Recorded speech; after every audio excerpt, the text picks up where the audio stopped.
Each year, in the City of London, an unusual event takes place. Hundreds of the most influential figures in the food industry come together, not to do business deals or meet shareholders. Instead, they sit inside Guildhall's medieval and magnificent Great Hall to listen to a lecture. Will you please welcome to the stage your keynote speaker this evening, Professor Susan Jebb. For 25 years, leading figures in the food world have explored the big issues of the day through the annual City Food Lecture. In the audience are CEOs of supermarkets, the bosses of big farming organisations, and leaders of global food manufacturers. And at this year's lecture, they were faced with an uncomfortable truth. Too much of what they supply is killing us. Food, which is fundamental to life, is also the leading cause of avoidable ill health in this country. So bad has the nation's relationship with food become, it's even making us poorer. In total, the extra costs of obesity to the NHS are almost £10 billion every year. But actually, that number is quite small compared to the impact that it's having on the wider economy through lost productivity, another £24 billion. In this lecture, a challenge was laid down to the industry. The food system they help to sustain must change. I want us to acknowledge what has happened on our watch, and then to commit to a new and a better food system. We need a food system reset. It's impossible only if we make it so. It's impossible only if we refuse to attempt it. In this programme, we'll be exploring the scale of the challenge and finding out if change is possible, all from the person who delivered that hard-hitting message at this year's City Food Lecture, someone who's investigated food issues, researched obesity and worked with the food industry for almost 4 decades. Hello, I'm Susan Jebb. I'm Professor of Diet and Population Health at the University of Oxford. I've been working in the field of diet and health for 35 years, longer than I care to remember. And actually, from the very start, obesity has been seen as the big diet-related health problem. At that time, back in 1986, only about 12% of adults were overweight. And I was going around telling people, just look across the Atlantic, what's happening in the States, we're only 10 years behind. And that was true, but sadly, both the US and the UK have continued to go up at a, really, really concerning rate. In the early 1980s, when Susan Jebb began her research career, the number of obese people was still relatively low, just over 5%. And the science was still hazy. Obesity was thought to be more a cause of how our bodies worked, rather than what we were putting in them. But it was during that decade, as the numbers of obese people in the UK really started to increase, that an important scientific breakthrough took place. And Susan Jebb played a role. What really drew me into obesity was initially that it was a metabolic problem, that there had to be, this was some condition, and if we could only fix metabolism, then suddenly it would all go away.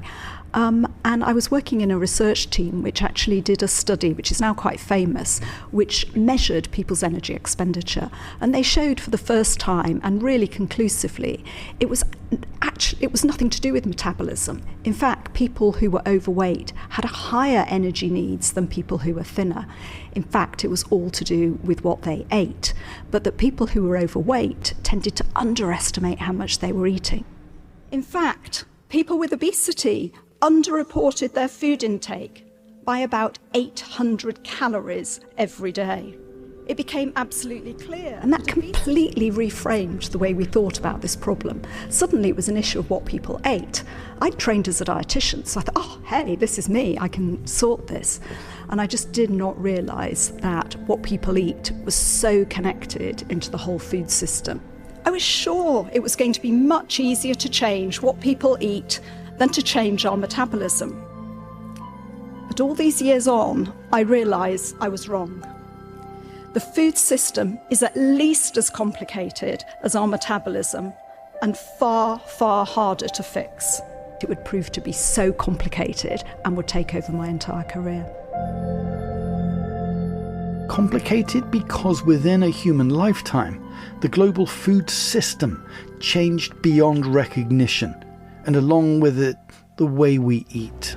Next to the pursuit of peace, the greatest challenge to the human family is the race between food supply and population increase. That race tonight is being lost. Dr. Norman Borlaug, an Iowa-born crop expert, was awarded the Nobel Peace Prize yesterday for his work toward easing the world's hunger problem. The Green Revolution, which unfolded between the 1950s and 1970s, based around new crop science, led by agronomists such as Norman Borlaug, produced the greatest abundance of food in human history.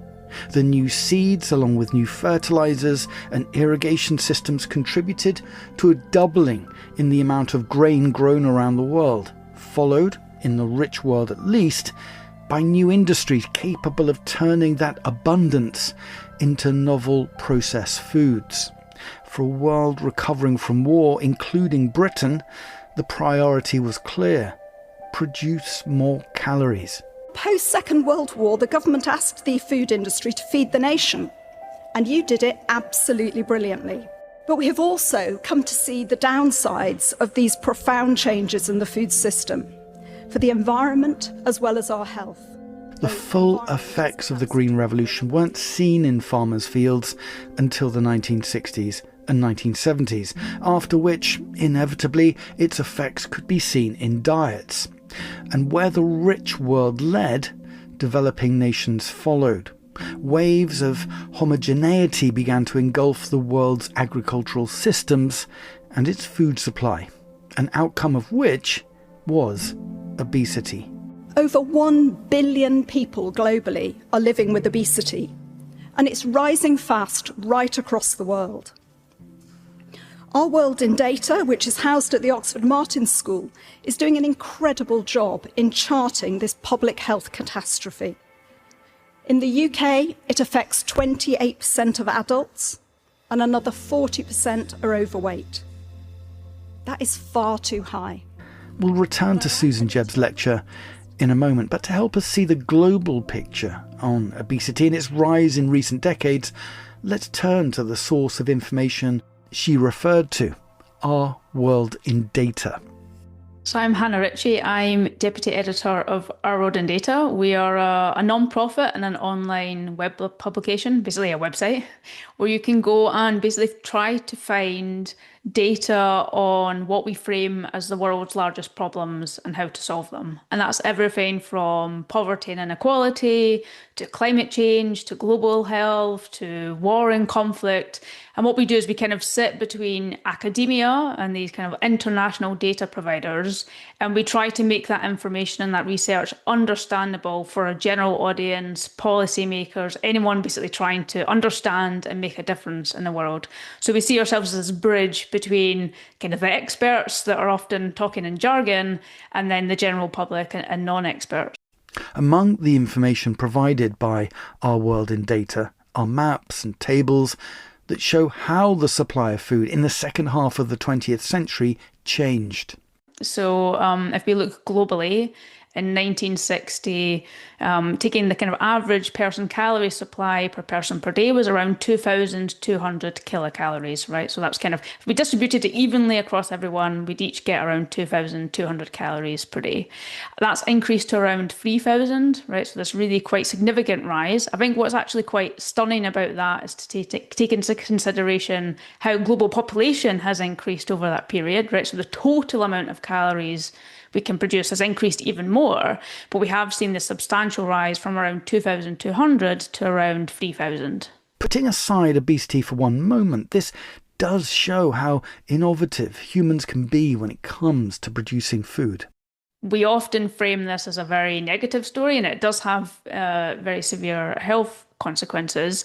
But from a standpoint of being able to produce enough food for a really quite rapidly growing population for a lot of the 20th century, we have actually been able to do that. When you were looking at this in the kind of mid 20th century, there was this big panic that we wouldn't be able to do that and we wouldn't be able to meet everyone's needs. We actually have been, and then some, right? So actually, when you look at this from purely a kind of, I don't know, scientific point of view, or, you know, this kind of view of agricultural productivity or crop yields, we actually have done a pretty amazing job of being able to produce huge amounts of food. It does then have this end result that we maybe have a surplus. And it's that supply which has contributed to the United States, the UK, and then the rest of the world becoming heavier and heavier. Probably over the last 30 or 40 years, you've seen the most substantial rise. So if we go back to kind of 1980, obesity was already a problem in today's rich countries, right? So they already had relatively high rates of people being overweight or obese. I think what's really changed over the last 30 years or so has been this shift to it not just being a rich country problem to being a truly global problem. So you've actually seen quite rapid rises in obesity levels in low and middle income countries, which you hadn't seen previously. Just to give a bit of context there, so in 1980, around 1 in 5 adults were overweight. Today, that's closing in on half globally. And obesity rates, which is a higher threshold than just being overweight, in 1980 it was around 1 in 20, and it's closing in on 1 in 5. I think what's quite stunning to me is actually some of the rapid rises in particular countries, as I said, middle income countries, where you've seen this rapid rise actually very, very quickly. So to take one example of Pakistan, in the last 20 years, the share of adults that are overweight has more than doubled, and the share that are obese has more than tripled. And that's within just 2 decades. Other maps on the Our World in Data website show the impact of obesity, including its contribution to death rates. Obesity is not a cause of death. It is a risk factor for premature death. And by that, we mean that someone is obese generally has an increased risk of diseases such as cardiovascular disease, stroke, diabetes, a range of different cancers. It basically increases the risk of having those diseases. So no one will have obesity on their death certificate in the same way that no one will have smoking on their death certificate. But we know that smoking increases someone's risk of developing lung cancer, for example. So the lung cancer would be on the death certificate, but not smoking. And it's the same for obesity. So there is this metric that tries to capture, how many people or what share of people die earlier than they otherwise would have because they're overweight or they're struggling with obesity. So at a global level, it's reasonably high and is rising. So at a global level, it's around 5% of deaths are attributed to obesity. But you also see these quite large regional differences. So in the Middle East, for example, there are relatively high rates of obesity globally. It's around 1 in 5 deaths are linked to obesity. In the US, it's around 1 in 10. And at a lower level, but growing quite rapidly, is in South Asia, where it's around 1 in 20. But across the world, you see this rising trend of increased share of deaths being linked to obesity as a risk factor. And in human lifetimes, obesity is beginning earlier. But when we look at that data, what we see again globally is that rates of childhood obesity are increasing. So globally, if you go back to 1980, around 5% of children were overweight or obese. Today, that's around 20%. So that's quadrupled over that period. And again, there are still large differences across countries. So in the US, it's around 40% versus India, which is 11%, right? So it's lower generally in low and middle income countries than high income countries. But across all regions, you've seen this pretty rapid rise over the last few decades. One of the most important facts to come out of the data is that this is more a problem with a system than a problem of individual behaviour. I think when people think about obesity, a lot of people will often frame it as this kind of personal failing, or some people will feel it as this personal failing. I think what's really stark from the data is that when you're looking at this being an issue affecting 2/3 of people or more in actually most countries or many countries, it's clearly not a personal failing, because basically everyone is struggling with it and has struggled with it now for a long time. So I think this is a genuinely hard problem to solve, because it's just a completely different environment than we've had throughout most of our human history. The UK's experience with obesity goes back further than most nations, and so it has a longer track record of governments developing policies aimed at tackling the problem, including, as Susan Jebb explained in her lecture, an attempt in 1992 with the Health of the Nation White Paper. John Major was the Prime Minister, and 12% of adults were living with obesity. He set a target to return the prevalence to that it was in 1980, just 7%. I remember thinking at the time that was pretty ambitious, that we'd go from 12 back to 7%. But I did think that once we had a national obesity strategy in place, we would at least halt the rise. How badly we have failed, despite a whole series of plans and initiatives. You mention in the lecture during the Major government 35 years ago, this was the setting of the first obesity target, and then it was an ambition to get things back on track to 1980 at a time when there was 7% of people were obese. Everybody who was working in the field at the time thought that was pretty ambitious. But I think we thought we could stabilise it. I really, really don't think any of us believed that it would continue to increase so inexorably. And of course, the reason we're concerned is not because I really care what shape or size people are at one level. I care because it's such a big risk factor for ill health.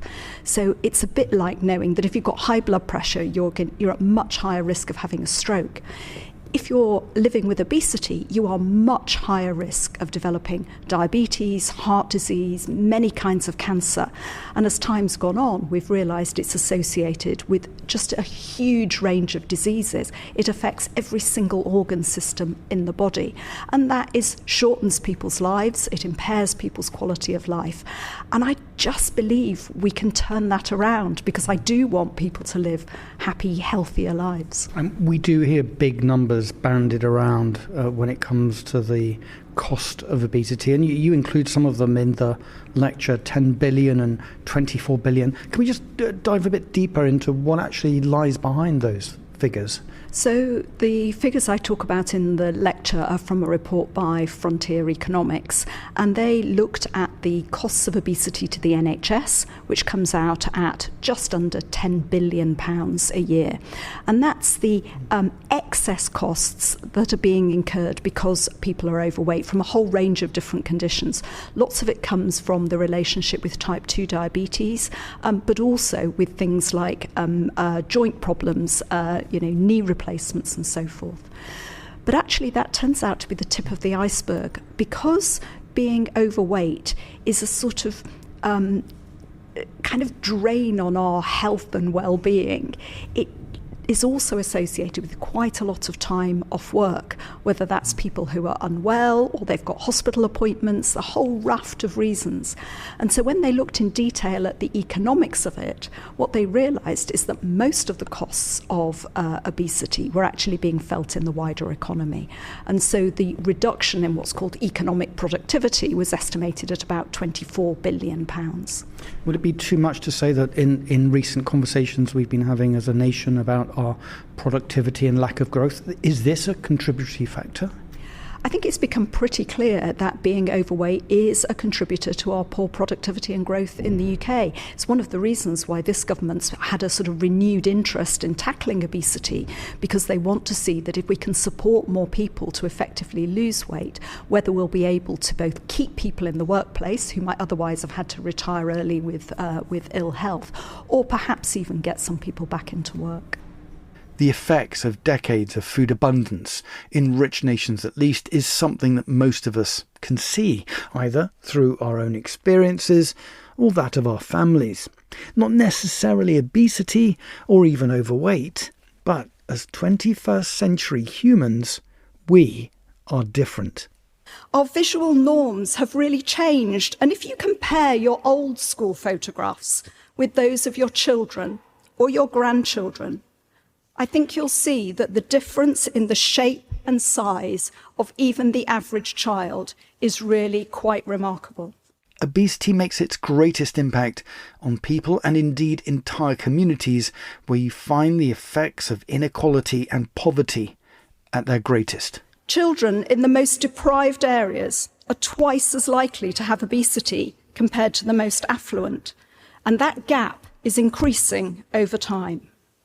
As Chris Whitty, the Chief Medical Officer, pointed out in his report, even if you look just within quite small geographical areas like Blackpool, we can see that the average life expectancy varies by more than 10 years, and areas with the highest levels of obesity map closely to the areas of that lower life expectancy.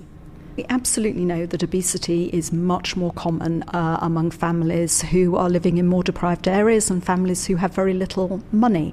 What we need to recognise is that some of the least healthy foods are also some of the cheapest foods, and some of the more healthy fruits and vegetables are more expensive. But it's more than just price, it's also about norms and culture, and there's a sort of intergenerational food habits which are also fueling the system.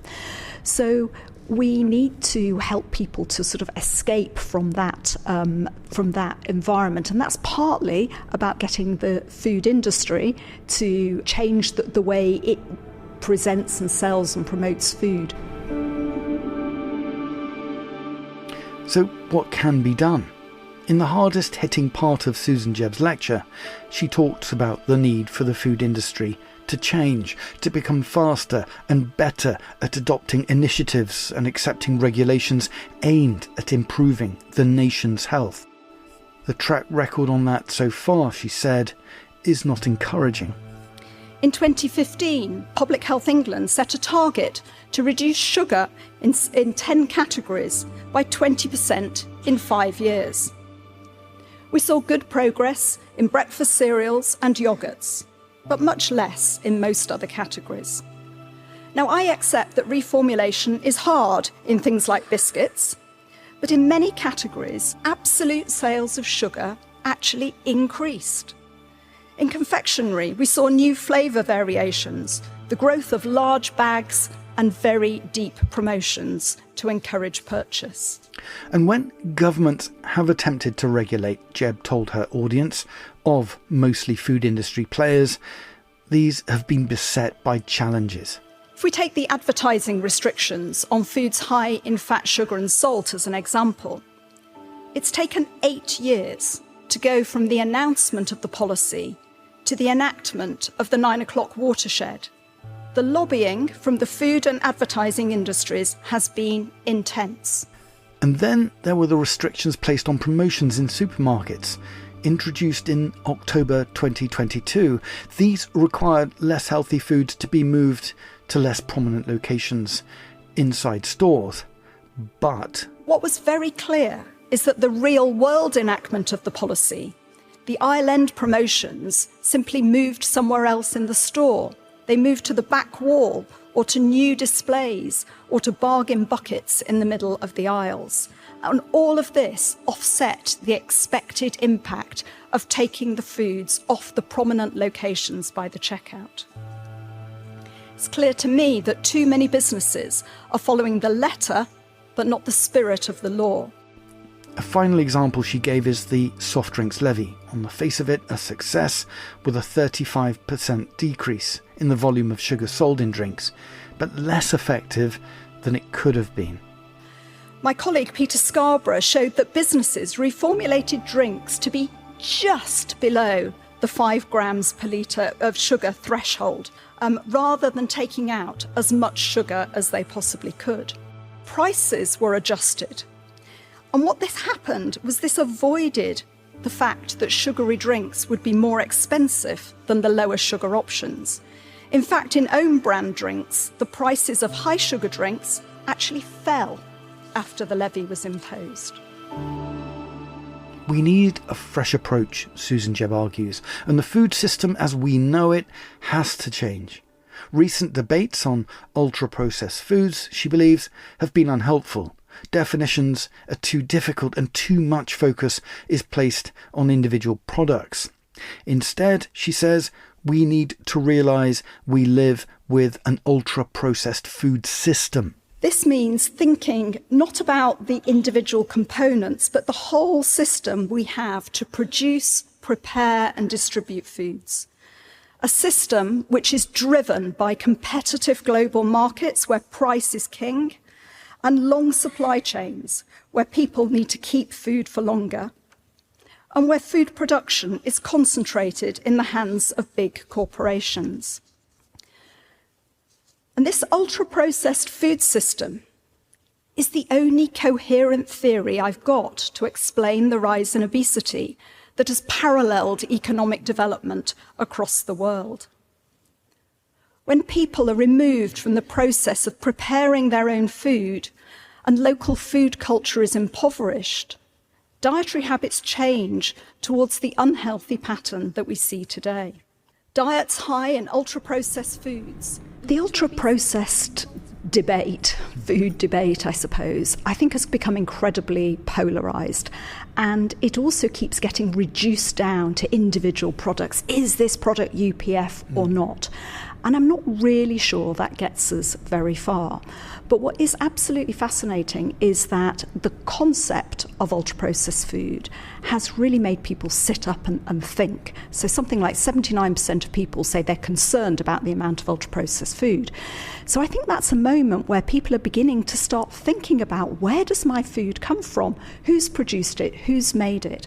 So I think it's an opportunity for us to re-engage people with food and to think about a different kind of food system where they're more connected to where their food has come from and sort of more connected with preparing their own food as well.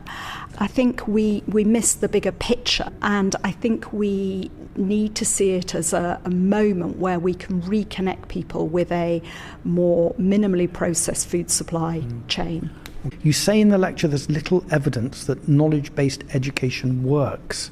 What kind of education does work? And why doesn't knowledge-based education make a difference? What I mean is that if we just go in and teach children that broccoli is good and biscuits are bad, it doesn't really get you very far, because actually most people know that already. So the education's got to be much broader. It's got to be a broader food literacy. It's got to be about skills. It's got to be about role modelling. I can compare and contrast a couple of things. Yeah. So there have been trials done in the UK in schools which have really been about, if you parachute into a school and you do lots of education about health and well-being, what impact does it have? I mean, 3 separate trials, very well conducted, absolutely no effect on children's weight.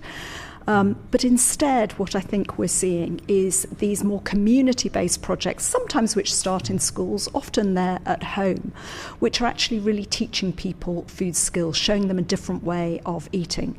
So if you could take something like Bags of Taste, for example, which literally delivers bags of food to people's door, helps them and teaches them to cook and shows them a way of being able to prepare food without having to rely on takeaways or ready meals.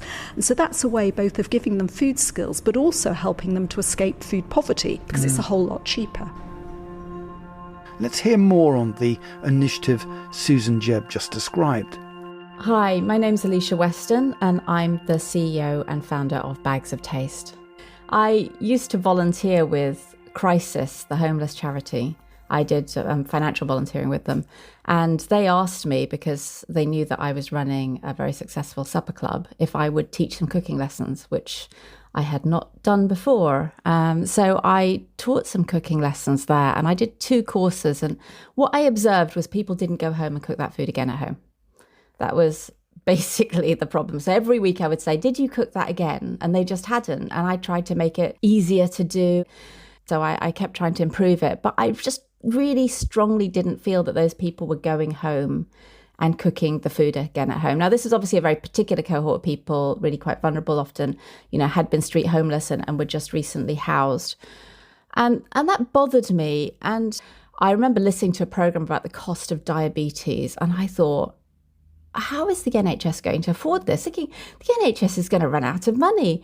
So my first experiment and the first 5 years of Bags of Taste was based around doing cooking lessons, but providing the ingredients for people to take home again afterwards. And that taught us so much about what really works, and what doesn't. And we also saw that people that did buy those bags of ingredients went home, cooked, and had really exceptional outcomes.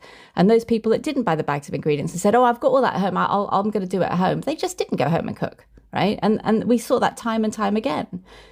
So yeah, that's what led us to come to the conclusion that it's actually the bags that work. It's the bags going home that makes the difference. And it's those people cooking at home that makes the fundamental difference to their behaviour change. And that's why we do what we do today, which is just the bags, really, along with a cooking course attached. So what has Bags of Taste become, and how does it work? We have to give those bags today for free. So we need to make sure that they're cooked and they don't just go to waste, which it would be quite a common. At the beginning, it was a really common outcome. So what we did was we paired them with essentially a tutor, a kind of cooking buddy, if you want to call them. And these are volunteers, mostly nutritionists, food teachers, although ordinary people do volunteer as well. And so, yeah, they're supported throughout the course. We have a very clear syllabus. They have skills to go through. And it's not just about the food, right? We also provide equipment, because we know that the people that we're working with don't have certain equipment. So they don't have measuring equipment. They don't have they don't have sharp knives. So we provide knife sharpeners. It's all part of the course. And so it's a proper cooking course. So people will be led through a series of tasks and skills, including cooking the 3 recipes whose ingredients we've delivered.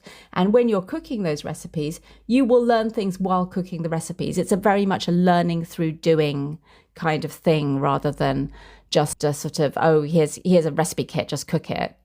There are skills that we know that people need to learn in order to manage their kitchen. And they include things like batch cooking, for example, because the people that we're working with, they lead very unpredictable lives, and you need to have something in the freezer ready to take out and stick in the microwave.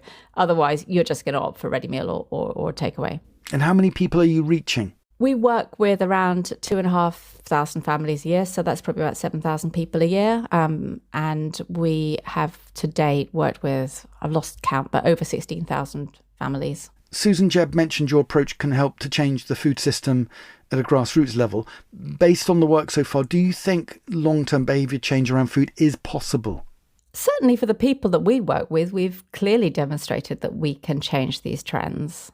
But I do think that you need to think really, really hard about what are the underlying reasons that people are behaving the way that they're behaving. It's very easy to say, oh, they can't afford food, right? It's very easy to say things like this.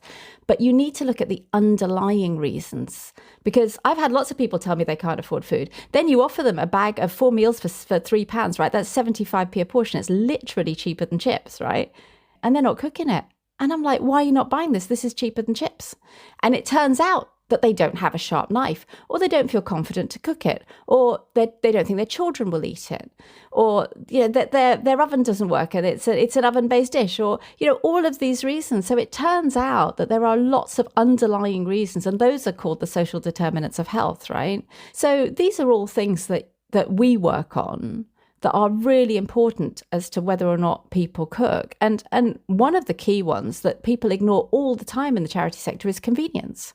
Because these are people that are getting delivery, right? They're getting Deliveroo or Just Eat. Don't cook, just eat. Good grief, they come back and they're expecting people to deliver to their door. So if you're expecting somebody to go down to a community centre and show up at 11 o'clock on a Tuesday for the next 6 weeks, that's literally the opposite of what they're telling you they want. And they're telling you they want convenience, and that's what we do. We deliver convenience. We deliver everything to their door, and you can take part at home in your own time, whenever's convenient for you. If you're working shifts, you can cook at 3 a.m. That's fine. And that's really important to think about. What are the underlying reasons? And one of them is convenience. Alicia Weston of Bags of Taste, one source of optimism for Susan Jebb. Another significant means of change that didn't exist earlier in her career are GLP-1s, the appetite suppressant drugs such as Ozempic and Mounjaro. They can help, but they aren't the long-term fix, she believes. These drugs in particular are making a difference because of the magnitude of weight loss and because of the sheer number of people using them. Already around 2 million in the UK and rising fast. Obesity is a serious chronic relapsing health problem, and if we can reduce people's weight, we'll improve their health. So these are incredibly important treatments. However, what we know is that it's really hard to keep the weight off. So people may have to continue medications for life, or they may have to keep going on diets, if you like, on and off in order to keep the weight off. And it's so difficult to keep weight off that I think what that should force us all to do is to think even harder about prevention and about preventing the problem occurring in the first place. So at the moment, for this generation and probably the next, we absolutely need to treat obesity to improve health. But in the long run, that is simply not the sustainable response. The answer is to get our food system right from the word go. Sitting in the audience at the City Food Lecture was Henry Dimbleby, author of the 2020 National Food Strategy and co-founder of Bramble, which advises and invests in businesses he believes can help change the food system. In his analysis, Dimbleby sees three main disruptors to the food system: the appetite suppressant drugs, AI and the way it will guide our choices in future, and monitoring devices such as fitness watches and glucose monitors, the combined effects of which will be a transformation in our relationship with food. And I think that you actually might see a world where, for the first time in living memory, the amount we actually decide to spend on food as a percentage of our household income goes up and not down. But I think people might actually start to value food as the thing that gives them or helps them get the scarcest commodity, the money can't buy commodity, which is healthy life years. In a world where we can have everything, healthy life years is going to be something that food is seen to give us. Now, that is a very positive look on how the system may evolve. I think that you still need, the government is rolling out free school meals to everyone on universal credit in September with Chefs in Schools, the charity that I helped found. We're doing a massive program. We've raised from generous philanthropists a huge amount of money to lead a coalition to train all the schools in England. We need to create that cultural change. But for once, the winds are at our back rather than we're just fighting against this huge commercial incentive to sell us the foods that make us sick. And in this future scenario, Henry, what is the role of government? We have focused, I think, for too long on just restricting the bad. So, look at these terrible things. Look at these terrible things the food companies are doing. We've got to stop that. And what the drugs, I think, have made me realize, is that we haven't done enough work on trying to increase the amount of good food people eat. And so I think there is a huge role for government in schools, in government offices, in hospitals, to create an environment where, and that we're miles away from this, by the way, but where we create a culture where good food is the norm. And I think only government can do that. And that's where I'd like to see government focus a bit more in that area, but much more focus on thinking, okay, we've got the wind at our backs. How can we change the food culture from the bottom up? And if you look at the countries that have done this successfully, have avoided largely the problems of bad food, South Korea, Singapore, Japan, France, although that's, it's getting a bit worse at the moment. Their governments have all put a lot of effort into it's, these food cultures didn't, as we think, just emerge miraculously formed. They were constructs of a government who thought, and in three of those cases, by the way, who had existential threats from the outside, Japan, South Korea, and Singapore. And they thought, what is the most important asset we have? it's the health of our population, and therefore it's worth investing in that. And it's the only way you solve the problem of the NHS as well, unless we get this right. So I think it is more of the same, but also much more emphasis on the positive. And positive is the note on which we'll end. Like Henry Dimbleby, Susan Jebb believes there is growing momentum for change and a new set of forces that can help create a different food system. It's a future we all need to believe can happen and start to imagine. I think when you walk down the high streets, they would look very, very different. You know, we have so much food advertising, so many food outlets. And I think that if we really want this healthier, more sustainable food system, I think that will be transformed. I don't think that's going to happen in 5 years. But I look back, you know, again, thinking about smoking. Remember what it was like being in a smoky pub. Did we actually realise how brilliant it would be to be in that clean air? And I think we haven't yet understood what a healthy food system looks like. Well, you talked about the high street, but does the inside of a supermarket look different? The inside of the supermarket looks different in the sense of the prominence of what's on display. I mean, you can eat very healthily from our supermarkets. There's absolutely no doubt about that. But on the other hand, you can also come out with a whole load of things you didn't intend to buy, and they're generally not the healthiest ones. So I want to see supermarkets encouraging us, promoting the healthier food rather than the less healthy. So I think it will look and feel different. We need a food system reset. It's impossible only if we make it so. It's impossible only if we refuse to attempt it.